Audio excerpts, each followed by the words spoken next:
ETV ప్రేక్షకులకి నమస్కారం.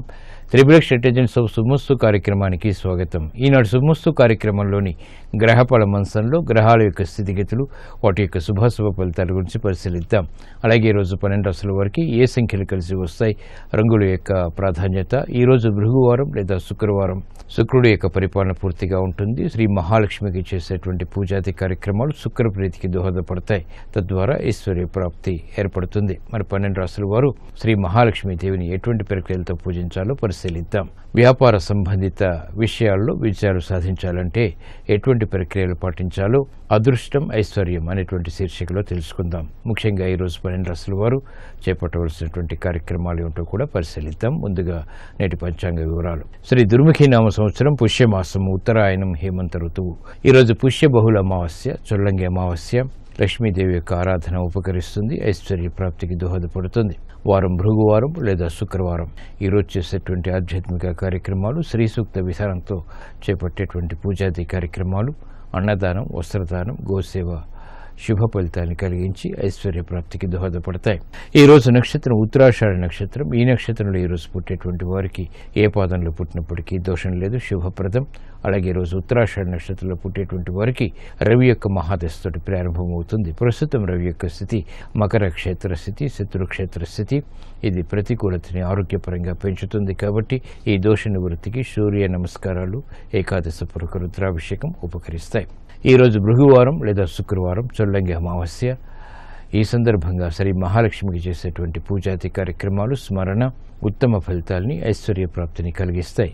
ఇప్పుడు శుభమస్తు వీక్షిస్తున్నటువంటి ప్రేక్షకులందరికీ శ్రీ మహాలక్ష్మి యొక్క అనుగ్రహం, కటాక్షం కలగాలని ప్రార్థిద్దాం.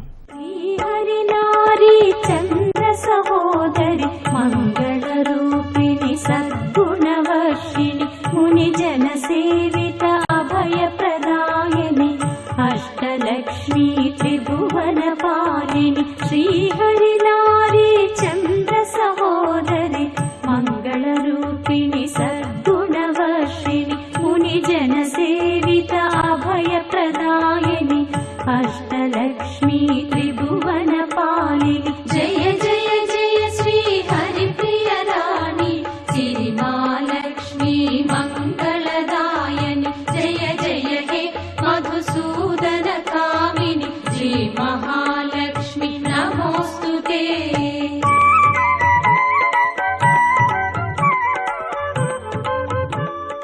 ఇప్పుడు 12 రాశుల వరకు ఏర్పడేటువంటి శుభాశుభ ఫలితాలు పరిశీలిద్దాం. ముందుగా మేషరాశి.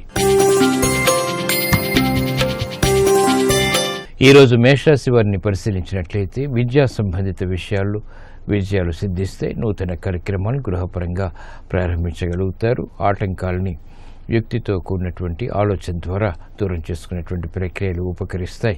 గృహ సంబంధిత కార్యక్రమాలు సామాన్యం. చేపట్టేటువంటి కార్యక్రమాలపై ఉన్నటువంటి ప్రతికూల పరిస్థితుల్ని క్రమక్రమంగా దూరం చేసుకోగలుగుతారు. ఆరోగ్య విషయంలో జాగ్రత్తలు పాటించాలి. ఆర్థిక విషయాల్లో కూడా పారిశ్రామిక రంగం వారికి మెరుగైనటువంటి అవకాశాలు ఆర్థికంగా లభిస్తాయి. వ్యాపార రంగం వారికి అనుకూల పరిస్థితులు వ్యాపారపరంగా కొనసాగుతాయి. మహిళలు ఆరోగ్య విషయంలో జాగ్రత్తలు పాటించాలి. అభివృద్ధి కార్యక్రమాల్లో స్థిరాస్తి రంగం వారికి ఆటంకాలు ఎదురవుతాయి. ఈ రోజు మీ అదృష్ట సంఖ్య 5. ఆకుపచ్చ వర్ణం రక్షణకి దోహదపడుతుంది. శుక్రవారం సందర్భంగా ఈరోజు మేషరాశి వారు శ్రీ మహాలక్ష్మి దేవిని పసుపు కుంకుమలతో భక్తి శ్రద్ధలతో అర్చించడం ద్వారా అనుకూల పరిస్థితులు గృహపరంగా చేకూరుతాయి, ఆనందాన్ని పెంచుతాయి. విద్యా ప్రయత్నాలు ఈరోజు మీకు అనుకూలం. ఈరోజు వృషభ రాశి వారిని పరిశీలించినట్లయితే ఆనందకర పరిస్థితులు గృహరీత్యా చేకూరుతాయి. శ్రమ అధికంగా ఉన్నప్పటికీ అభివృద్ధి గోచరిస్తుంది. వేగవంతమైనటువంటి నిర్ణయాలు గృహపరంగా లాభిస్తాయి. ఆర్థిక వ్యవహారాల్లో కూడా మెరుగైనటువంటి మార్పులు చోటు చేసుకుంటాయి. కుటుంబ సఖ్యత పెరుగుతుంది. కుటుంబ అభివృద్ధి ఆనందాన్ని కలిగిస్తుంది. సాహసోపేతమైనటువంటి నిర్ణయాలకు ఉపక్రమించగలుగుతారు. ఉద్యోగ సంబంధిత కార్యక్రమాల్లో ఉద్యోగస్తులకి మెరుగైనటువంటి అవకాశాలు, మార్పులు చోటు చేసుకుంటాయి. కార్యక్రమ నిర్వహణలో బాధ్యతలు పారిశ్రామిక రంగం వరకు పెరుగుతాయి. సినీ రంగం వారికి అవకాశాలు మెండుగా లభిస్తాయి. ఆలోచన సంపత్తి విద్యార్థులకి పెరుగుతుంది. మహిళలకు ప్రోత్సాహం గృహపరంగా లభిస్తుంది. ఈ రోజు మీ అదృష్ట సంఖ్య 6. తెలుపు వర్ణం ప్రశాంతతను పెంచుతుంది. శుక్రవారం సందర్భంగా ఈ రోజు వృషభ రాశి వారు శ్రీ మహాలక్ష్మీదేవిని రూపాయి నాణాలతో భక్తి శ్రద్ధలతో పూజించడం ద్వారా ఆర్థిక అభివృద్ధి వేగవంతమవుతుంది. ప్రశాంతత పెరుగుతుంది. వాహన నిర్ణయాలు ఈ రోజు మీకు అనుకూలం. ఈ రోజు మిథున రాశి వారిని పరిశీలించినట్లయితే కార్యక్రమాల ద్వారా ఏర్పడినటువంటి ప్రతికూలత తగ్గుతుంది. రాజకీయ వ్యవహారాల్లో జాగ్రత్తలు వహించాలి. ప్రయాణాల విషయంలో కూడా నూతన బాధ్యతలు పెరుగుతాయి. అన్ని రంగాల వారికి చేపట్టేటువంటి కార్యక్రమాల్లో ఆటంకాలు కూడా ఏర్పడతాయి. ఆరోగ్య విషయంలో ఖర్చులు పెరుగుతాయి. ప్రతిబంధకాలను వెంటనే ఎదుర్కోలేకపోతారు. సాహస నిర్ణయాల ద్వారా పారిశ్రామిక రంగం వారికి ప్రతికూలత ఏర్పడుతుంది. వ్యాపార రంగం వారికి అనుకూల పరిస్థితులు ఆర్థికంగా ఉన్నప్పటికీ వెంటనే వాటిని పొందలేనటువంటి పరిస్థితులు విస్మయాన్ని కలిగిస్తాయి.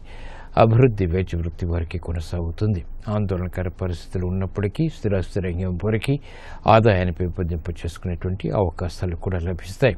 ఈ రోజు మీ అదృష్ట సంఖ్య 1. ఎరుపు వర్ణం ధైర్యాన్ని కలిగిస్తుంది. శుక్రవారం సందర్భంగా ఈ రోజు మిథున రాశి వారు శ్రీ మహాలక్ష్మీదేవిని మందార పూలతో భక్తి శ్రద్ధలతో పూజించడం ద్వారా ధైర్యంతో కూడినటువంటి కార్యక్రమ నిర్వహణ తద్వారా విజయాలు చేతికి అందుతాయి. ఆరోగ్య పరీక్షలు ఈ రోజు మీకు మేలుని కలిగిస్తాయి.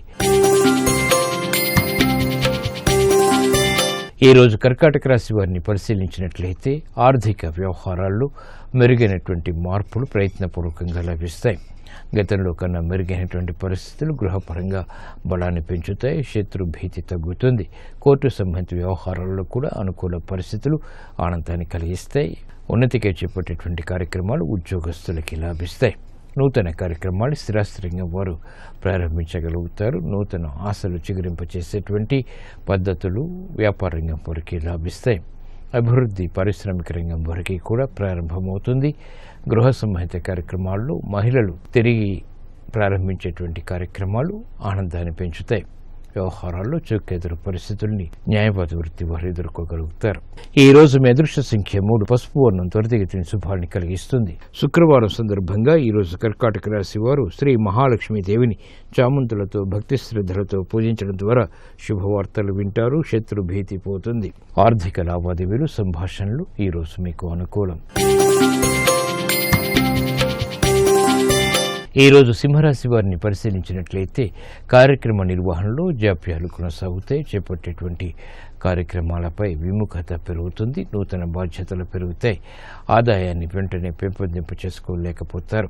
మానసిక ధైర్యం కొనసాగుతుంది. కోర్టు సంబంధిత వ్యవహారాల్లో మాత్రం విజయాలు సాధించగలుగుతారు. న్యాయవాద వృత్తి వారికి మెరుగైనటువంటి అవకాశాలు దక్కుతాయి. చేపట్టేటువంటి కార్యక్రమాల్లో సినీ రంగం వారికి అనుకూల ప్రతికూల పరిస్థితులు ఉంటాయి. అభివృద్ధిలో ఏర్పడినటువంటి ప్రతికూలత పారిశ్రామిక రంగం వారికి తగ్గుతుంది. వైద్య వృత్తి వారికి బాధ్యతలు బాగా పెరుగుతాయి. ఆర్థిక సంబంధిత లావాదేవీల విషయంలో క్రీడా రంగం వారికి అనుకూలత పెరుగుతుంది. ఈ రోజు మీ అదృష్ట సంఖ్య 9. ఎరుపు వర్ణం ధైర్యాన్ని కలిగిస్తుంది. శుక్రవారం సందర్భంగా ఈ రోజు సింహరాశి వారు శ్రీ మహాలక్ష్మీదేవిని పారిజాతాలతో భక్తి శ్రద్ధలతో పూజించడం ద్వారా ఆర్థిక విజయాలు వేగవంతమవుతాయి. ప్రశాంతత పెరుగుతుంది. స్థిరాస్తి నిర్ణయాలు ఈ రోజు మీకు అనుకూలం. ఈ రోజు కన్యారాశి వారిని పరిశీలించినట్లయితే గృహ విషయాల్లో చిరు సమస్యలు తలెత్తుతాయి. వాహన విషయాల్లో జాగ్రత్తలు పాటించాలి. విదేశీ సంబంధిత లావాదేవీలు మాత్రం ఉపకరిస్తాయి. నూతన ప్రయోగాల ద్వారా ఏర్పడినటువంటి ప్రతికూలత ప్రబలమవుతుంది. ఆచితూచి తీసుకున్నటువంటి నిర్ణయాలు మాత్రమే ఉపకరిస్తాయి. సాహస నిర్ణయాలు పనికిరావు. అభివృద్ధి కార్యక్రమాల్లో ఆటంకాలు ఉన్నప్పటికీ పారిశ్రామిక రంగం వారికి అనుకూలత ప్రయత్నపూర్వకంగా పొందగలుగుతారు. వ్యాపార రంగం వారు ఆర్థిక విషయాల్లో జాగ్రత్తలు పాటించాలి. విదేశీ సంబంధిత ప్రయత్నాలు మాత్రం లాభిస్తాయి. కార్యక్రమ నిర్వహణలో నైపుణ్యం సాఫ్ట్వేర్ రంగం వారికి తప్పనిసరి. విద్యార్థులకి క్రమశిక్షణ లోపిస్తుంది. మహిళలకు ఆనందకర వాతావరణం గృహరీత్యా ఉన్నప్పటికీ ఆరోగ్య విషయంలో జాగ్రత్తలు పాటించాలి. ఈ రోజు మీ అదృష్ట సంఖ్య 1. ఎరుపు వర్ణం ధైర్యాన్ని కలిగిస్తుంది. శుక్రవారం సందర్భంగా ఈ రోజు కన్యారాశి వారు శ్రీ మహాలక్ష్మీదేవిని తులసి దళాలతో భక్తి శ్రద్ధలతో పూజించడం ద్వారా గ్రహ ప్రతికూలత తగ్గుతుంది. విజయాలు సాధించగలుగుతారు. విదేశీ లావాదేవీలు సంభాషణలు ప్రక్రియలు ఈరోజు మీకు అనుకూలం. ఈరోజు తులారాశి వారిని పరిశీలించినట్లయితే ఆర్థిక వ్యవహారాల్లో అనుకూల పరిస్థితులు క్రమక్రమంగా చోటు చేసుకుంటే గతంలో కన్నా మెరుగైనటువంటి పరిస్థితులు గృహపరంగా బలాన్ని పెంచుతాయి. ఆత్మవిశ్వాసం పెరుగుతుంది. చేపట్టేటువంటి కార్యక్రమాల్లో ప్రోత్సాహాన్ని పొందగలుగుతారు. నూతన కార్యక్రమాలకు శ్రీకారం చుట్టగలుగుతారు. ఆర్థిక అభివృద్ధి అన్ని రంగాల వారికి ఆనందాన్ని పెంపొందింపచేస్తుంది. మానసిక వేదనలు పారిశ్రామిక రంగం వారికి తగ్గుతాయి. అభివృద్ధి కార్యక్రమాలు వ్యాపార రంగం వారికి అనుకూలతను పెంచుతాయి. మహిళలకు ఆత్మవిశ్వాసం పెరుగుతుంది. కార్యక్రమ నిర్వహణలో నైపుణ్యం విద్యార్థులు ప్రదర్శించగలుగుతారు. సాఫ్ట్వేర్ రంగం వారికి ఉన్నతి లభిస్తుంది. ఉద్యోగస్తులు శుభవార్తలు వింటారు. ఈ రోజు మీ అదృష్ట సంఖ్య 6. తెలుపు వర్ణం ప్రశాంతతను పెంచుతుంది. శుక్రవారం సందర్భంగా ఈ రోజు తులారాశి వారు శ్రీ మహాలక్ష్మీదేవిని బిల్వదళాలతో పూజించడం ద్వారా వేగవంతమైన అనుకూల మార్పులు గృహపరంగా చేకూరుతాయి. ఉద్యోగ అభివృద్ధి ఏర్పడుతుంది. వ్యాపార అభివృద్ధి కూడా. వాహన కొనుగోళ్లు వంటివి ఈ రోజు మీకు లాభదాయకం. ఈరోజు వృశ్చిక రాశి వారిని పరిశీలించినట్లయితే సాహస నిర్ణయాల ద్వారా అనుకూల పరిస్థితులు ఏర్పడతాయి. శ్రమ అధికమవుతుంది. ఖర్చులు ఉన్నప్పటికీ ఆదాయం కూడా పెంపొందింపచేసుకునేటువంటి అవకాశాలు దగ్గరవుతాయి. కార్యక్రమాల్లో వేగం పెంపొందింపచేసుకునేటువంటి ప్రక్రియలు ఉపకరిస్తాయి. నూతన బాధ్యతల్ని సక్రమంగా నిర్వహించగలుగుతారు. ఆర్థిక సంబంధిత లావాదేవీలు ఉపకరిస్తాయి. కార్యక్రమ నిర్వహణలో నైపుణ్యం క్రీడారంగం వారికి పెరుగుతుంది. శ్రమ మాత్రం అధికమవుతుంది. కార్యక్రమాలను వేగవంతంగా పారిశ్రామిక రంగం వారు కూడా పూర్తి చేయగలుగుతారు. ఆర్థిక అసహన పరిస్థితుల్ని క్రమక్రమంగా దూరం చేసుకోగలుగుతారు. వ్యాపార రంగం వారికి అనుకూల పరిస్థితులు వ్యాపారపరంగా లభిస్తాయి. ఈ రోజు మీ అదృష్ట సంఖ్య 1. పసుపు వర్ణం త్వరితగతిని శుభాన్ని కలిగిస్తుంది. శుక్రవారం సందర్భంగా వృశ్చిక రాశి వారు శ్రీ మహాలక్ష్మీదేవిని శ్రీగంధంతో భక్తి శ్రద్ధలతో అభిషేకించడం ద్వారా వ్యయాన్ని నియంత్రించగలుగుతారు. ఆదాయం పెరుగుతుంది. ఉద్యోగ ప్రయత్నాలు ఈ రోజు మీకు అనుకూలం. ఈరోజు ధనుసు రాశి వారిని పరిశీలించినట్లయితే వ్యయాన్ని నియంత్రించలేకపోతారు. ఆర్థిక విషయాల్లో అలచటి పరిస్థితులు కొనసాగుతాయి. గతంలో చేసినటువంటి పొరపాట్లు ప్రబలమవుతాయి. సమస్యలుగా మారుతాయి. కాబట్టి జాగ్రత్తలు పాటించాలి. అనుకూల పరిస్థితులు గృహపరంగా ఉన్నప్పటికీ ఆందోళన కూడా వెనంటి ఉంటుంది. కార్యక్రమాన్ని వేగవంతంగా పూర్తి చేయలేకపోతారు. సందిగ్ధ పరిస్థితులు కొనసాగుతాయి. అభివృద్ధి కార్యక్రమాల్లో పారిశ్రామిక రంగం వారికి ఆటంకాలు ఎదురవుతాయి. వ్యాపార ప్రయోజనాల్ని వ్యాపార రంగం వారు సాధించలేకపోతారు. క్రమశిక్షణ విద్యార్థులకి తప్పనిసరి. ఆర్థిక వ్యవహారాల్లో మహిళలు జాగ్రత్తలు వహించాలి. నూతన ప్రయోగాలు ప్రక్రియలు క్రీడారంగం వారికి ప్రతికూలతను కలిగిస్తాయి. ఈ రోజు మీ అదృష్ట సంఖ్య 9. ఎరుపు వర్ణం ధైర్యాన్ని కలిగిస్తుంది. శుక్రవారం సందర్భంగా ధనస్సు రాశి వారు శ్రీ మహాలక్ష్మీదేవిని అక్షింతలతో భక్తి శ్రద్ధలతో పూజించడం ద్వారా నష్టద్రవ్య ప్రాప్తి ఏర్పడుతుంది. ఏలినాటి శని ద్వారా ఏర్పడేటువంటి వ్యయాన్ని నియంత్రించగలుగుతారు. ఆరోగ్య పరీక్షలు ఈరోజు మీకు మేలును కలిగిస్తాయి. ఈరోజు మకర రాశి వారిని పరిశీలించినట్లయితే కార్యక్రమాన్ని వేగవంతంగా పూర్తి చేయగలుగుతారు. ఆకస్మిక వ్యయం విస్మయాలను కలిగిస్తుంది. అభివృద్ధి కార్యక్రమాల్లో ఆటంకాలను క్రమక్రమంగా దూరం చేసుకోగలుగుతారు. గృహ సంబంధిత కార్యక్రమాల్లో శుభ సంఘటనలు చోటు చేసుకుంటే ఆర్థిక సంబంధిత లావాదేవీల విషయంలో ఏర్పడినటువంటి ప్రతికూలత తగ్గుతుంది. శ్రమ అధికమవుతుంది. కార్యక్రమ నిర్వహణలో లోపాలని సవరించుకోగలుగుతారు. నూతన కార్యక్రమాలు పారిశ్రామిక రంగం వారికి అనుకూలిస్తాయి. వ్యాపార రంగం వారికి ఆర్థిక పుష్టి చేకూరుతుంది. అయినప్పటికీ తెలియని ఆందోళనకర పరిస్థితులు కూడా వెనంటి ఉంటాయి. అభివృద్ధి కార్యక్రమాల్లో విద్యార్థులకి బలం పెరుగుతుంది. మహిళలకు గృహపరమైనటువంటి కార్యక్రమాలు ప్రోత్సాహాన్ని పెంచుతాయి. శుభవార్తలు వింటారు. ఈ రోజు మీ అదృష్ట సంఖ్య 5. ఆకుపచ్చ వర్ణం రక్షణకి దోహదపడుతుంది. శుక్రవారం సందర్భంగా ఈ రోజు మకర రాశి వారు శ్రీ మహాలక్ష్మీదేవిని సన్నజాజులతో భక్తి శ్రద్ధలతో పూజించడం ద్వారా శుభ పరిణామాలు చోటు చేసుకుంటాయి. ఆర్థిక లావాదేవీలు సంభాషణలు ఈ రోజు మీకు అనుకూలం. ఈరోజు కుంభరాశి వారిని పరిశీలించినట్లయితే మానసిక ధైర్యం పెరుగుతుంది. లాభదాయకమైనటువంటి కార్యక్రమాన్ని చేపట్టగలుగుతారు. కుటుంబ సఖ్యత పెరుగుతుంది. అయోమయ పరిస్థితుల నుంచి బయటికి రాగలుగుతారు. నూతన ప్రక్రియలు ఫలిస్తాయి. ఉద్యోగ సంబంధిత కార్యక్రమాల్లో ఉద్యోగస్తులకి బలం పెరుగుతుంది. గతంలో కన్నా మెరుగైనటువంటి పరిస్థితులు వ్యాపార రంగం వారికి ఆనందాన్ని పెంచుతాయి. పారిశ్రామిక రంగం వారు నూతన ప్రయోగాలు చేపట్టగలుగుతారు. విద్యార్థులకి శుభ పరిణామాలు చేకూరుతాయి. మహిళలకు గృహపరమైనటువంటి అభివృద్ధి ఆనందాన్ని కలిగిస్తుంది. అవమానకర సంఘటనలు ఉన్నప్పటికీ అనుకూలత ఆనందాన్ని పెంచుతుంది. కార్యక్రమ నిర్వహణలో నైపుణ్యం క్రీడారంగం వారు ప్రదర్శించగలుగుతారు. ఈ రోజు మీ అదృష్ట సంఖ్య 6. తెలుపు వర్ణం ప్రశాంతతని పెంచుతుంది. శుక్రవారం సందర్భంగా ఈరోజు కుంభరాశి వారు శ్రీ మహాలక్ష్మీదేవిని గులాబీలతో భక్తి శ్రద్ధలతో పూజించడం ద్వారా వేధిస్తున్నటువంటి సమస్యలు పరిష్కరింపబడతాయి. నూతన స్నేహాలు ఈరోజు మీకు లాభిస్తాయి. ఈరోజు మీనరాశి వారిని పరిశీలించినట్లయితే ఆర్థిక సంబంధిత లావాదేవీలు కలిసి వస్తాయి. స్థిరాస్తి విషయాల్లో మెరుగైనటువంటి అనుకూల మార్పులు ఆనందాన్ని పెంచుతాయి. సాహస నిర్ణయాలకు ఉపక్రమించగలుగుతారు.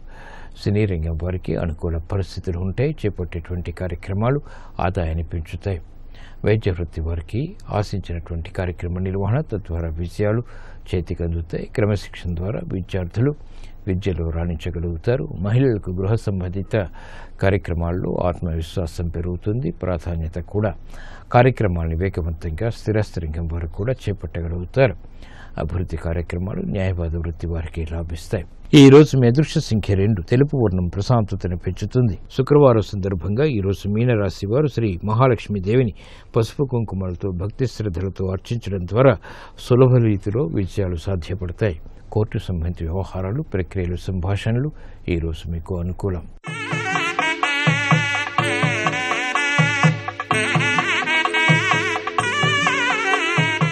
వ్యాపార అభివృద్ధిని సాధించడానికి, కార్యసిద్ధిని వేగవంతంగా పెంపొందింపు చేసుకోవటానికి ప్రతి శుక్రవారం శ్రీ మహాలక్ష్మీదేవికి ఆవు నేతితో కూడినటువంటి దీపారాధన చేయటం, అలాగే బిల్వదళాలతో పూజించడం ద్వారా వేగవంతమైనటువంటి విజయాలు పొందగలుగుతారు.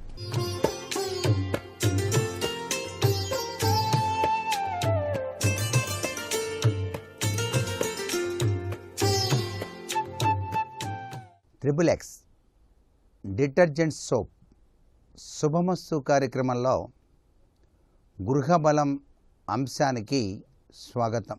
జీవితంలో పురోభివృద్ధి కోసం వాస్తుశాస్త్ర ప్రకారం ఆచరించవలసినటువంటి విధి విధానాలు కోకొల్లలుగా మనకు ఋషులు తెలియజేశారు.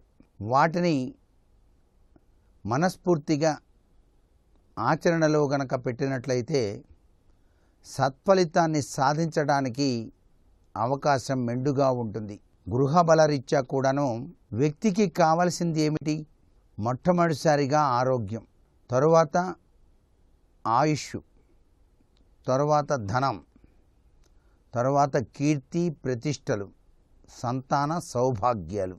ఇవన్నీ కూడా వ్యక్తి జీవితంలో సాధించడానికి వాస్తుశాస్త్రరీత్యా కొన్ని నియమాలు, కొన్ని విధి విధానాలు మనకు శాస్త్రరీత్యా చెప్పారు. గ్రహాల యొక్క గతుల రీత్యా జ్యోతిష్యపరంగా ఏదైనా సరే కర్మరీత్యా అనేక అవకతవకలు ఉన్నప్పటికీ దైవ బలము వాస్తు బలంతో వాటిని సరిదిద్దుకోవచ్చు అంటోంది వాస్తుశాస్త్రం. ఎన్ని ప్రయత్నాలు చేసినప్పటికీ ధన సంపాదనలో కించిత్తు ఆటంకాలు ఏర్పడుతున్నా, ధనం నిలవకుండా ఖర్చవుతున్నా, ఎంత పొదుపుగా ప్రయత్నం చేసినప్పటికీ కూడాను ఏదో ఒక రీతిలో ఖర్చు చేయాల్సిన పరిస్థితులు ఏర్పడుతున్నా, దానికి నివారణ తత్వాన్ని ప్రసాదించేటువంటి సూత్ర ప్రాతిపదిక ఒకటి ఉంది. 1 రూపాయి నాణ్యం, 1 నల్ల గురువింద గింజ, ఈ 2 కలిపి మీరు మీ ఇంటి ప్రాంగణంలోని భూమిలో పాతండి. అలా గనక ఉంచినట్లయితే తప్పనిసరిగా ధనము మీకు అత్యధికంగా నిలవడానికి ఆస్కారం ఉన్నది. గురువింద అనేది పరమేశ్వరుడు ప్రసాదించిందే. ఈ సృష్టిలో ప్రతి వస్తువు వెనకాల కూడా అద్భుతవంతమైన ప్రభావాలు దాగి ఉన్నాయి. శివుని యొక్క కన్నీటి ధార రుద్రాక్ష ఏకముఖి. ఆ ఏకముఖి రుద్రాక్షను పూజా మందిరంలో ఉంచుకొని నిత్యం అభిషేకం చేసేటువంటి వ్యక్తి జీవితం చాలా అభివృద్ధి పదంలోకి పయనిస్తుందని కూడా శాస్త్రంలో చెప్పారు. సాక్షాత్తు పరమశివుడు. నగదు పెట్టె కింద గురువింద గింజలు వేసి ఉంచండి. అలా గనక వేయటం వల్ల మీ ధనహాని జరగదు. 3 గురువిందలు నగదు బీరువా కింద ఉంచి చూడండి. అప్పుడు ఇష్టం వచ్చినట్టుగా మీరు ధనాన్ని మాటల వలయంలో మభ్యపడి పోగొట్టుకోరు. చక్కటి ఆలోచన సరళిలో ప్రవర్తిస్తారు అని అర్థం. అలాగే నల్ల గురువింద గింజ గుచ్చి మీ ఎడమ చేతికి కానీ కుడి చేతికి కానీ కట్టుకొని చూడండి. మణికట్టుకు ధన సంబంధంగా సాఫల్యం లభిస్తుంది. ధన సంబంధమైనటువంటి సాఫల్యం సిద్ధించడానికి బాగా సహకరిస్తుంది. అంతదాకా ఎందుకు, పిల్లలకి నరఘోష తగలకుండాను దిష్టి దోషం తగలకుండా గురువిందలు బాగా సహకరిస్తాయండి. 3 గురువింద గింజలు తీసుకొని ఒక పట్టు వస్త్రంలో కట్టి పిల్లవాడి యొక్క మణికట్టు కట్టండి, లేకపోతే బాలిక యొక్క మణికట్టు కట్టండి. నరఘోష అనేటువంటిది తగలకుండా దిష్టి దోషం నుంచి రక్షింపబడటానికి కూడా ఆస్కారం ఉందండి. అలాగే తాజాగా ఆవ నూనెను మట్టి ప్రమిదలో వేసి దీపం వెలిగించండి. అందులో ఒక గురువింద గింజ వేయండి. ఆ దీపాన్ని ఇంటి గుమ్మంపై ఉంచితే కుటుంబంలో సుఖశాంతులు స్థిరమై ఆర్థికపరమైనటువంటి ఇబ్బందులు తొలగిపోతాయి. ఆర్థికపరమైన ఇబ్బందులు, కుటుంబ సఖ్యత లోపించినటువంటి వాళ్ళు ఈ యొక్క విధి విధానాన్ని ఆచరించడంలో తప్పు లేదు.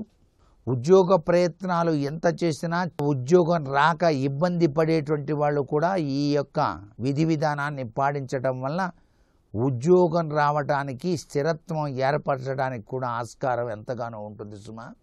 కొందరికి నిష్కారణంగా భయం వస్తుంది, అలాగే అనుమానం కూడా ఉంటుంది. అలాంటి వాళ్ళు గనక గురువింద గింజను పట్టు వస్త్రంలో కట్టి దగ్గర గనక ఉంచుకున్నట్లయితే అటువంటి భయోత్పాతం, అనుమానం పెనుభూతం అంటారు. అటువంటి పెనుభూత తత్వాన్ని నుంచి బయలుపడటానికి కూడా ఆస్కారం ఎంతగానో సహకరిస్తుంది సుమా. చాలా కుటుంబాల్లో వివాహ సమయంలో వరునికి ఒక కంకణం తొడుగుతారు. అందులో ఒక గురువింద గింజ పొదగబడి ఉంటుంది. దాన్ని ధరించడం వల్ల వరునికి భద్రత, సుఖ సమృద్ధి కలుగుతుందని విశ్వాసం. దృష్టి దోషం వల్ల బాధపడేటువంటి పిల్లలకు కూడా ఈ గురువింద ఎర్రని పట్టు వస్త్రంలో కట్టి మెడలో ధరింప చేయవచ్చు.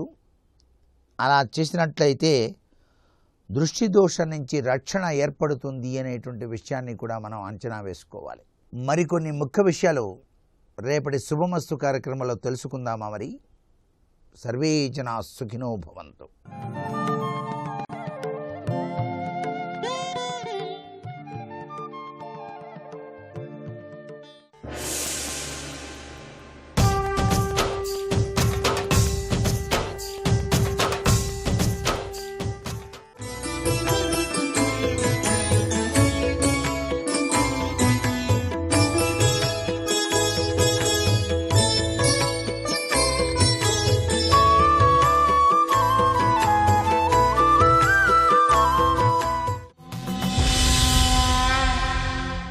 పాండవులయందు భుజబలమున్నది, అంటే శారీరకమైన బలమున్నది, పరాక్రమమున్నది, శౌర్యమున్నది, తేజస్సున్నది, వీర్యమున్నది, అన్నీ ఉన్నాయి.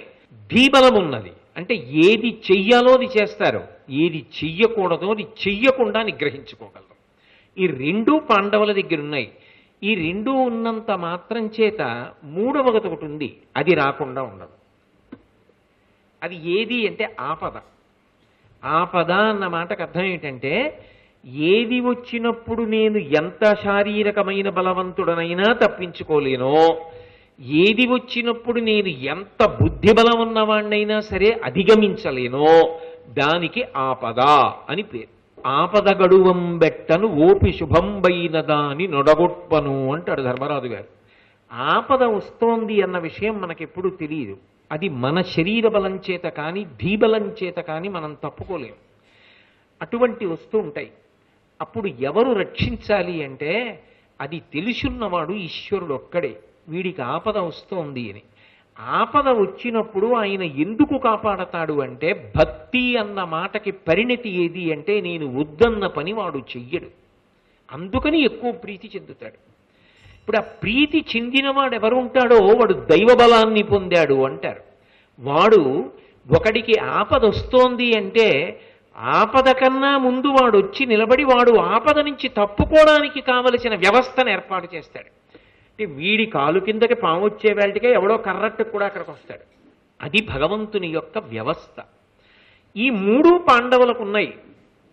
అంటే నువ్వు వెతికితే నీకు దొరుకుతారా వాళ్ళు దొరకరు. దొరకకుండా ఏం చేయాలో భగవంతుడు చేస్తుంటాడు వాళ్ళకి. నువ్వెలా వాళ్ళకి ఆపద సృష్టిస్తావు, ఎలా వాళ్ళని కనిపెట్టగలవు, అది నీ బుద్ధికి అందదు.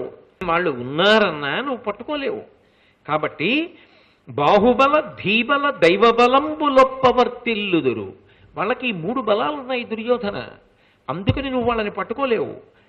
ఎక్కడైనా జ్ఞాపకం పెట్టుకోండి, ఈ 3 బలములను పొందగలిగిన వాడు పరమేశ్వరానుగ్రహమును పొందినవాడు అని గుర్తు.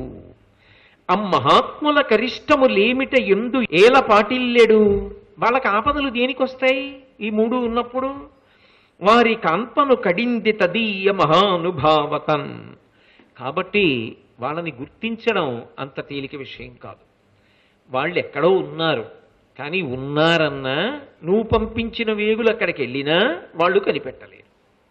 అందుకే ఆ వెళ్ళొచ్చిన వేగులో మాట చెప్పారు, మాకు పాండవులు కనపడలేరు, ద్రౌపదీదేవి కనపడలేరు, కానీ మీరు సంతోషించే వార్త ఒకటి చెప్తామన్నారు దుర్యోధనుడికి. ఏమిటి చెప్పమన్నాడు? విరాట్ రాజుకి మీకు పడదు కదా, విరాట్ రాజు బలవంతా భావమరది సింహబలుడు కీచకుడు కదా, ఆ కీచకుడిని ఎవరో 5 గంధర్వులట రాత్రికి రాత్రి డొక్కలలో పొడిచి కడుపులో గుద్ది మట్టు పెట్టాడు ఒకడు. ఆ 5 కలిసి ప్రధానంగా చంపేశారు, ఉపకీచకులందరినీ చంపేశారు. ఈ గొడవంతా ఒక స్త్రీ వల్ల జరిగిందిటన్నారు. బుర్ర పని చేయాలా? 5 గంధర్వులు ఏమిటి, ఒక స్త్రీ వల్ల జరగడం ఏమిటి, కీచకుణ్ణి చంపడం ఏమిటి ఆలోచించాలా? దుర్యోధనుడు ఆలోచించాడు. దగ్గరలో ఉన్నవాడు భీముడై ఉంటాడు, భీముడు చంపి ఉంటాడు అని అనుమానపడ్డాడు. ఇది వేగులకు ఆ బుద్ధి తోచినట్టుండుంటే ఏమో ఏమై ఉండుండేదో. ముందే ఉత్తరగోగ్రహణం దక్షిణగోగ్రహణం జరిగి ఉంటే ఏమయ్యేదో కాలంలో. కానీ భగవంతుడు వాళ్ళకి ఆ ఆలోచన రానివ్వలేదంతే. కాబట్టి భీష్మాచార్యుల వారు అన్నాడు, నీకు అంత తేలికగా వాళ్ళు దొరకరు, కానీ సభలో నువ్వు రాజువి కదూ, అడిగినప్పుడు నిష్కల్మషంగా చెప్పడం నా యొక్క ధర్మం, అది సభా మర్యాద. ప్రభువు సభలో ఆసీనుడై సలహా అడిగినప్పుడు చెప్పకుండా ఉండకూడదు. అందుకని నేను చెప్తున్నాను, పాండవులు ఎక్కడున్నారన్నది గుర్తించడానికి, పాండవుల్ని పట్టుకోవడానికి కొన్ని ఉపాయాలు ఉన్నాయి. వాళ్ళు ఎక్కడున్నారో తెలుసుకోవచ్చు. ప్రత్యేకించి పాండవుల యొక్క అగ్రజుడైనటువంటి ధర్మరాజు గారు ఎక్కడ ఉంటాడో అక్కడ ఉండేటటువంటి దేశమునకు, అక్కడ ఉండేటటువంటి ప్రజల యందు కొన్ని లక్షణములు ఉంటాయి. ఆ లక్షణములను బట్టి తెలుసుకోవచ్చు. బ్రాహ్మణ భక్తియు, పరహిత శక్తియు, నిర్మలమతియును, నీతిరతియు, సత్యభాషణమును, సాధుపోషణమును, చిర వితరణమును, సేవ్యగుణము, సన్మార్గరక్షయు, ఉన్మత్త శిక్షయు, సంచితోదయము, కృపాతిశయము, బంధు సంప్రీతియు, భవ్య విభూతియు, శాస్త్రోపగమము, అస్కలితదమము, సజ్జన స్తవనీయ సౌజన్యములను, ధర్మ సంచిత బహుధన ధాన్యములను కలుగు అక్షీణ పుణ్య దోహలుడు ధర్మసూనుడున్న దేశంబున మానవులకు. ఎంత పెద్ద విశేషణం వేశారో చూడండి. అక్షీణ పుణ్యదోహలుడు ధర్మసూనుడున్న దేశంబున మానవులకు. ధర్మరాజు గారి యొక్క పుణ్యం క్షయమయ్యే అవకాశం ఉండదుట అసలు. ఈ పుణ్యాన్ని ఖర్చు పెట్టి ఇది చేద్దాం అనే లోపల ఇంకో పుణ్యం చేసేస్తుంటాడు. అంటే నిరంతర పుణ్యకర్మాచరణశీలి, అంత పుణ్యాన్ని పొందినవాడు. కాబట్టే అటువంటి వాడు ఏ రాజ్యమునందుంటాడో ఆయన యొక్క భావ తరంగముల చేత, ఆయన తపశ్శక్తి తరంగముల చేత, ఆయన ధార్మిక నిష్ఠా తరంగముల చేత, ఆయన ఉన్న రాజ్యంలో ప్రజలందరి మనస్సుల్లో కూడా కొన్ని రకములైనటువంటి గుణములు ఏర్పడతాయి. ఇది సత్యం కదండి. ఎందుచేత అంటే ఎంత దెబ్బలాడుకుంటూ ఉండనివ్వండి, ఒక మహాత్ముడు వస్తున్నాడు అనుకోండి, ఆగుతారు. బాగుండదు ఆయన వస్తున్నారని ఆగుతారు. ఒక మహాత్ముడు వస్తున్నాడనేటప్పటికీ తాత్కాలికంగానైనా కోపోద్రేకములు ఉపశమించాయా లేదా? అంటే ఆయన రాకతో వెంటనే మనస్సులలో ప్రచోదనమైనటువంటి కోపము తగ్గినట్టే పరమధార్మికుడైనటువంటి ధర్మరాజు గారు ఎక్కడ ఉంటారో అక్కడ రాజ్యమునందుండేటటువంటి ప్రజల యొక్క మనస్సులలో కొన్ని మంచి లక్షణములు ఏర్పడతాయి. వేదాలు చదువుకున్నవారు, వేదము ప్రమాణము, ధర్మం ఇలా పాటించాలి అని చెప్పేటటువంటి వారి యందు భక్తి కలుగుతుంది. అలాగే ఇతరులకు ఉపకారం చెయ్యాలనేటటువంటి భావన, మనస్సులు ఎప్పుడూ కూడా నిర్మలంగా ఉండడం, కుట్రలు కుతంత్రాలు చేసేటటువంటి ఆలోచనలు పోయి ప్రశాంతంగా ఉంటారు. నీతిగా బ్రతకాలనేటటువంటి ఉత్సాహం పెళ్ళుబుకుతుంది. మాటలలో అసత్యం తగ్గిపోయి సత్యభాషణానురక్తి పెరుగుతుంది. సాధుజనులు ఉంటారే, అటువంటి వాళ్ళని పోషించాలనేటటువంటి సత్సంకల్పములు కలుగుతాయి. అలాగే ఏ పుణ్యం చేసినటువంటి కారణం చేత బహుకాలము ప్రయోజనమును పొందవచ్చో అటువంటి పుణ్యకార్యములు చేయుట యందు అనురక్తి పెరుగుతుంది. ఒక దేవాలయం ఉందనుకోండి, దానికి ఓ పూల తోట వేశాడు ఒక ఆయన, లేకపోతే ఓ 4 మారేడు చెట్లు పాతి రోజు వచ్చి నీళ్లు పోసి పెంచి పెద్ద చేశాడు. అవి పెద్ద పెద్ద చెట్లు అయ్యి ఆయన శరీరం వదిలిపెట్టేశాడు. ఇప్పుడు ఆయన తెచ్చి రోజు నీళ్లు పోసి మొక్కలు పెంచి వెళ్ళిపోయాడు. ఆయన వెళ్ళిపోయినా ఈ మారేడు చెట్ల నుంచి మారేడు దళాలు కోసి ఆ దేవాలయంలో ఉన్నటువంటి దేవతలకు అందరికీ కూడా బిల్వార్చన జరుగుతోంది. ఆ బిల్వార్చన ఒక్కొక్క బిల్వం ఆయన మీద పడినప్పుడల్లా ఈ బిల్వ వృక్షాన్ని ఎవడు వేశాడో, ఎవడు నీళ్లు పోశాడో, ఎవడు పెంచాడో వాడి జీవుడు ఇప్పుడు ఇక్కడ లేకపోయినా, శరీరం వదిలినా, ఆ జీవుడు ఏ శరీరంలో ఉన్నా 6వ వంతు ఆయన ఖాతాలో వేస్తూ ఉంటారు. అంటే చిరకాలమునకు ఆ పుణ్యం పనికొచ్చిందా లేదా? అందుకే అక్షయ తృతీయ వచ్చింది. ఉదక భాండం ఇమ్మంటారు. ఆ మంచినీళ్లు ఆ రోజున ఇస్తే దాని వలన జీవుడు ఏ శరీరములో ఉన్నా దాహార్తిని పొందకుండా దాహం వేసినప్పుడు నీళ్లు దొరికి సంతోషంగా ఉంటాడని. కాబట్టి చిరకాలము పనికొచ్చేటటువంటి పుణ్యమును చెయ్యాలనేటటువంటి ఉత్సాహము జనుల యందు పొటమరిస్తుంది ధర్మరాజు గారు ఉన్న దేశంలో. అలాగే సేవ్యగుణము, పెద్దలని గౌరవంతో చూడడం, వారి పట్ల మర్యాదతో ప్రవర్తించడం అలవాటవుతుంది. సన్మార్గములో ఉండేటటువంటి వాళ్ళని రక్షించాలనేటటువంటి ఉత్సాహం పొందుతారు. ఎవరు దుర్మార్గులైన వారు ఉంటారో అటువంటి వారు శిక్షింపబడాలని, వాళ్ళని శిక్షించాలని అందరి యందు అనురక్తి పెరుగుతుంది. అలాగే అభ్యుదయము దేని వలన పొందుతారో, దేని వలన అభివృద్ధిలోకి వస్తారో అటువంటి మంచి పనులు చెయ్యాలనేటటువంటి ఆలోచనలతో కూడుకున్న మనస్సులు కలిగి ఉంటారు. అందరూ దయాశీలురై ఉంటారు. బంధువుల యందు ప్రేమ కలిగినటువంటి వారై ఉంటారు. అలాగే వాళ్ళు శాస్త్రీయమైనటువంటి, శాస్త్రము ఎలా చెప్పిందో అలా ప్రవర్తించాలనేటటువంటి ఆలోచన కలిగిన వారై ఉంటారు. ఇంద్రియములను నియంత్రించుకోగలిగినటువంటి శక్తిని పొంది ఉంటారు. ఇంద్రియములు గుర్రాల్లా పరిగెత్తి ఏ తప్పులు పడితే ఆ తప్పులు చేసేటటువంటి చౌకబారుతనానికి దూరంగా ఉంటారు. అలాగే సజ్జన స్తవనీయ సౌజన్యములను, పెద్దలైనటువంటి వారి చేత స్తుతింపబడేటటువంటి మంచి గుణములు ఏర్పడతాయి. అలాగే ధార్మికంగా సంపాదించినటువంటి అపారమైనటువంటి ధనము, ధాన్యము అందరి ఇళ్లల్లో ఉంటాయి. ఎప్పుడు ఆ రాజ్యమునందు ధర్మరాజున్నాడు అని గుర్తు. కాబట్టి దుర్యోధన, ఇలా ఏ రాజ్యమైనా ఉంటే అక్కడ ధర్మరాజున్నాడని నీకు గుర్తు పట్టుకోవచ్చు. అలా ఏదైనా రాజ్యం ఉందా ఆలోచించు. వెంటనే ఆలోచించాడు. ప్రస్తుతం విరాట్ రాజు గారి రాజ్యమే అలా ఉంది కాబట్టి ఖచ్చితంగా ధర్మరాజు అక్కడ ఉన్నాడు. వేగులు చెప్పిన మాట, భీష్ముడు చెప్పిన మాట అన్వయం చేసుకుంటాడు దుర్యోధనుడు. మనుష్యుల యొక్క మనసులకు సంబంధించినవి చెప్పాను నీకు.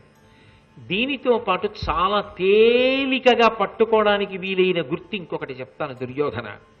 ఎక్కడ ధర్మరాజు గారు ఉన్నాడో అక్కడ మరియును ఒక్క విశేషం బెరింగించదా, అతని యున్న ఎడ గోధనముల్ మెరుగెక్కి పాడినేమిం కొరతవడక ఉండన్ చీపి కురియుచునుండున్. ధర్మరాజు గారు ఎక్కడ ఉన్నాడో అక్కడ ఆవుల యొక్క సంతతి విశేషంగా పెరుగుతూ ఉంటుంది. ఆవులన్నీ కూడా పొదుగులు బాగా పెద్దవై విశేషముగా క్షీరధారలను విడిచిపెడుతుంటాయి. కాబట్టి ఆ ధర్మరాజు గారున్నాడు అంటే గుర్తేమి, గోసంపద బాగా ఎక్కువగా ఉంటుంది. విరాట్ రాజు గారి దగ్గరే ఉంది గోసంపద. అంటే వీటన్నిటిని బట్టి ఏం తెలుస్తోంది? ధర్మరాజు గారున్న చోట అలా ఉంటుంది అంటే ఒక్క మహాత్ముడు ఉంటే ఒక రాజ్యం అలా ఉంటుంది. వాళ్ళని రక్షించడం ప్రభుత్వానికి అందుకు ప్రధాన కర్తవ్యమై ఉంటుంది. కాబట్టి నువ్వు వీటిని ఆధారం చేసుకుని వెతకవచ్చు. అంటే భీష్ముడు ఎంత సర్వశాస్త్ర పారంగతుడో, ధర్మరాజు గారి నడవడి మీద ఆయనకి ఎంత నమ్మకమో, ధర్మజుని యొక్క ప్రవర్తన విధానాన్ని ఎంత పరిశీలించి అన్వయం చేసి స్థాపించగలిగినటువంటి ధీశక్తి కలిగిన వాడో మనకి దీని వలన అర్థమవుతుంది. అలాగే ఆయన గొప్ప సంభాషణా చతురుడు. అకస్మాత్తుగా ఉత్తర గోగ్రహణం జరుగుతున్నప్పుడు ఉత్తర కుమారుణ్ణి సారథిని చేసుకుని ఒక వీరుడు వచ్చేస్తున్నాడు. ఒక్క వీరుడు ఇంత ధైర్యంగా వస్తున్నాడంటే అర్జునుడు కాదు కదా. అనుమానం వచ్చింది గురువు గారికి, ద్రోణాచార్యుల వారికి. కానీ అర్జునుడు వస్తున్నాడు అంటే అజ్ఞాతవాసం అయిందో లేదో, ప్రమాదంలోకి వెళ్ళిపోతారేమో అని ఉత్సుకత ఆపుకోలేక, ఈ బుద్ధిహీనుడు ఇంతమంది సైన్యం ఇక్కడ విడిది చేసి ఉంటే ముందు వెనకలు ఆలోచించకుండా ఈ చెట్టు పేరు వాడు వస్తున్నాడా ఏమి అన్నాడు భీష్ముని వంక తిరిగి. చెట్టు పేరు వాడు వస్తున్నాడా అంటే అర్జున వృక్షం అంటే మద్ది చెట్టు. మద్ది చెట్టు పేరున్నవాడు వస్తున్నాడా అంటే అర్జునుడు వచ్చేస్తున్నాడా అని అడిగాడు భీష్మాచార్యుల వారిని. వాళ్ళిద్దరూ రాజు పక్కనుండగా మాట్లాడుకుంటే బాగుంటుందా? ఆయనంత చమత్కారం చేశాడంటే శత్రువులకు అనుకూలమైన కాలము దాటిపోయింది కాబట్టి ఇప్పుడు మనం హద్దు దాటి క్షేమకరమైన ప్రదేశానికి వచ్చేసాం కాబట్టి ఇబ్బంది లేదు, యుద్ధం చెయ్యవచ్చు అన్నాడు. అంటే దాని అర్థం దుర్యోధనుడికి ఒకలా అర్థమైంది, ద్రోణాచార్యుల వారికి ఒకలా అర్థమైంది. అజ్ఞాతవాసం పూర్తయిపోయింది, అందుకని అర్జునుడు వచ్చేస్తున్నాడు, మీరు బెంగపెట్టుకోక్కర్లేదు. ఇద్దరికీ అర్థమయ్యేటట్టుగా అక్కడ మర్యాద తప్పకుండా, రాజుకి తెలియకుండా భీష్మద్రోణులు మాట్లాడుకుంటున్నారన్న అపవాదు రాకుండా జాగ్రత్త పడి అంత నైపుణ్యంతో ప్రసంగించాడు భీష్ముడు, అంతటి మహానుభావుడు. అలాగే ఇంకా అర్జునుడు వస్తున్నాడు అనేటప్పటికే దుర్యోధనుడు కర్ణుడు కలిసి ద్రోణాచార్యుల వారిని తక్కువ చేసి మాట్లాడినటువంటి కారణం చేత వాళ్ళల్లో వాళ్ళకి మాత్సర్యం ఏర్పడి కలహం అతిశయించింది. అసలు వచ్చిన అర్జునుడి మీద యుద్ధం చేయడం మానేసి వాళ్ళల్లో వాళ్ళు దెబ్బలాడుకుంటున్నారు. అటువంటి సమయంలో భీష్మాచార్యుల వారు జోక్యం చేసుకుని, అవతల వచ్చేస్తున్నటువంటి వాడు అర్జునుడు, ఇటువంటప్పుడు మనలో మనం కలహించుకోకూడదు. తెలియక తొందరపడి దుర్యోధనుడు కర్ణుడు అలా మాట్లాడినందుకు ఓ ద్రోణాచార్య నేను క్షమాపణ చెప్తున్నానన్నాడు. పెద్దవాడు, మహానుభావుడు, పితామహుడు భీష్ముడంతటి మాట అన్నాడు. ఇంకా అక్కడితోటే నా అలకపోయింది. కాబట్టి ఇప్పుడు రాజుని రక్షించుకుని గోవుల్ని మరల్చి హస్తినాపురానికి తీసుకెళ్లడం ప్రధాన కర్తవ్యం. యుద్ధం చేద్దామని ద్రోణాచార్యుల వారు వెంటనే ఉద్యమించాడు. ఆయనతో పాటే అశ్వత్థామ, కృపాచార్యుడు మొదలైన వారందరూ కూడా యుద్ధరంగాన్ని ప్రవేశించారు. అంటే పెద్దరికం అన్న మాటకు అర్థం ఏమిటంటే ఎప్పుడైనా వ్యవస్థ గాడి తప్పుతుంటే ఉత్తరక్షణం జోక్యం చేసుకొని జరగవలసిన ప్రయోజనం గురించి ఆలోచించాలి తప్ప వ్యక్తుల మధ్య ఉండేటటువంటి స్వార్థానికి, వ్యక్తుల మధ్య ఉండేటటువంటి అతిశయానికి ప్రధాన ప్రయోజనాన్ని వదిలిపెట్టి దెబ్బలాడుకోవడం ప్రధానం కాదు. సమయోచిత ప్రజ్ఞతో దుర్యోధన కర్ణుల పనుపున అంత పెద్దవాడైనా తాను క్షమాపణ చెప్పి ఇంకొక రకంగా దుర్యోధనుడికి కర్ణుడికి బుద్ధి చెప్పి వాళ్ళు కూడా క్షమాపణ చెప్పేటట్టు చేసి ద్రోణుడి గౌరవాన్ని నిలబెట్టి అందరూ కలిసి యుద్ధం చేసేటట్టుగా, కార్యసాధన కొరకు ఉద్యమించేటట్టుగా సంఘటిత శక్తిని నిర్మాణం చేసి నడిపించినటువంటి దక్షత కలిగిన మహానుభావుడు భీష్మాచార్యుడు అని ఆ ఘట్టము వలన నిరూపణం అవుతుంది. అంత గొప్పవాడు. తరువాత దుర్యోధనుడు చాలా సంతోషించాడు. ఒకవేళ నిజంగా అర్జునుడు వచ్చేస్తున్నదే యథార్థమైతే, అజ్ఞాతవాసం పూర్తవకుండా వచ్చేస్తున్నారుగా, అప్పటికి వాళ్ళు లెక్క పెట్టుకున్న లెక్క ప్రకారం 13 సంవత్సరాలు అవలేదు కాబట్టి ఇప్పుడు మళ్ళీ 12 సంవత్సరాలు అరణ్యవాసం, 1 సంవత్సరం అజ్ఞాతవాసం చెయ్యాలి కదా. కాబట్టి మనం సంతోషించదగ్గ విషయమే, మనం వేసిన ప్రణాళిక పారింది.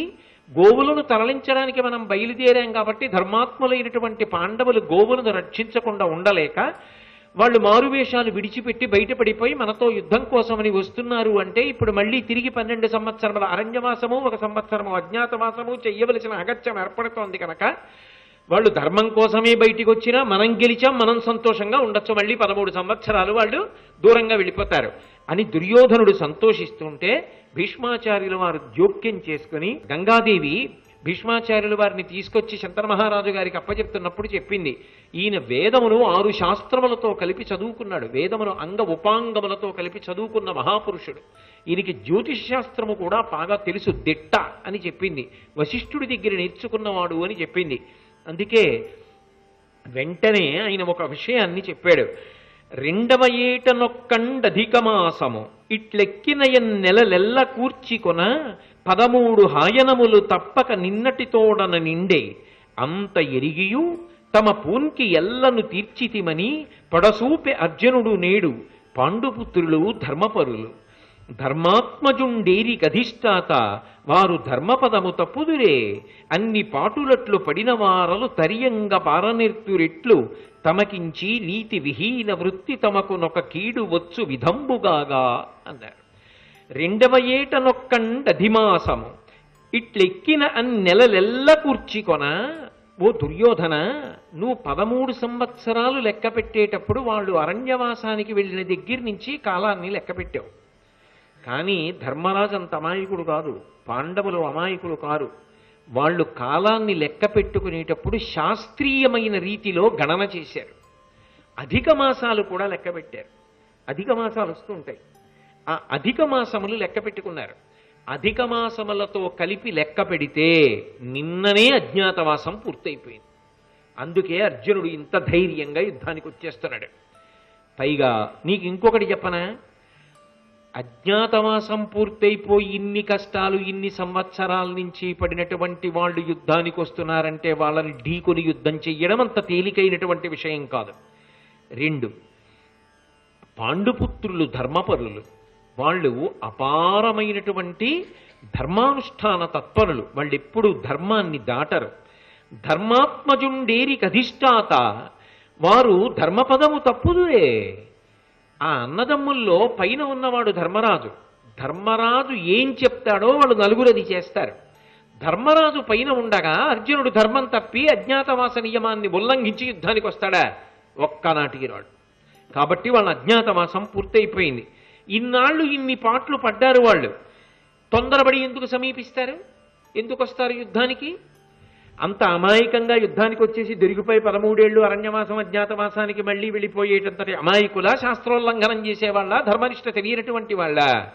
వాళ్ళకి తెలుసు, నీకే తెలియదు కాలాన్ని లెక్క పెట్టడం. అధిక మాసములతో కలిపి చూస్తే నిన్నటితో అరణ్యవాస అజ్ఞాతవాసములు పూర్తయిపోయాయి. అందుకు వస్తున్నారు.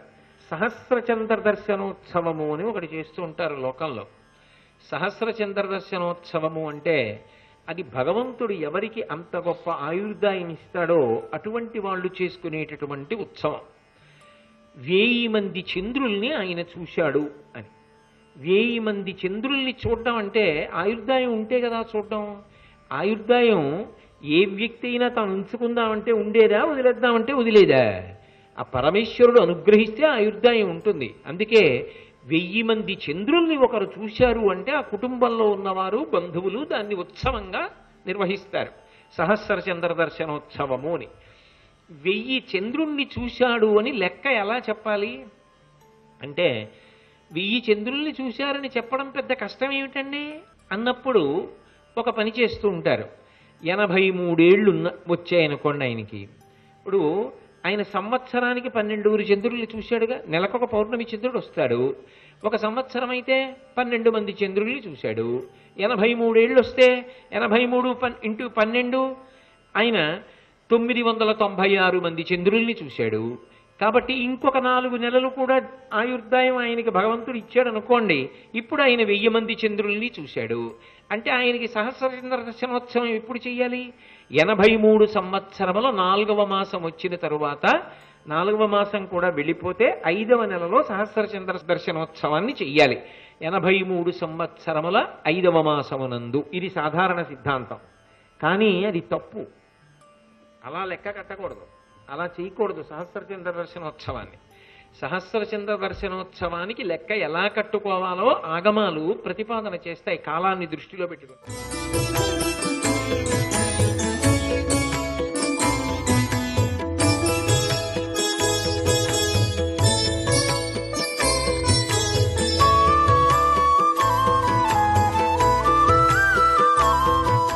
సర్వం శ్రీ ఉమామహేశ్వర పరబ్రహ్మార్పణమస్తు.